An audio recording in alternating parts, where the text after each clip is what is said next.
One of my greatest successes as a teacher was when I had a student that was really resistant to a reading identity. He kind of, many years before he even came to my classroom, he kind of had created this, version of himself that he was a non-reader, and reading wasn't really for him. He didn't like reading. He was a math guy.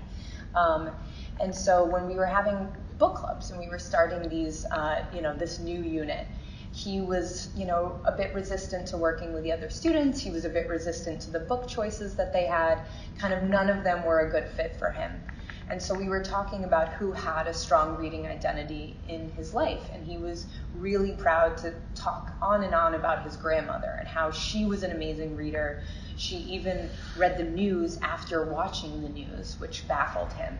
And so when he finally did decide on a book to read, I said, hey, you could take a book home to grandma, and she could be part of your book club. And so I think as a critical multicultural educator, it's important to be really flexible and to change our mindsets of what is supposed to happen. Because I found that when I opened up our classroom and our book clubs for grandmas, it was really powerful for him, and he was suddenly able to be an incredible leader in our classroom. And he was telling me what I needed to read. He was telling grandma what she needed to read, and we had our assignments and the notes that we needed to take.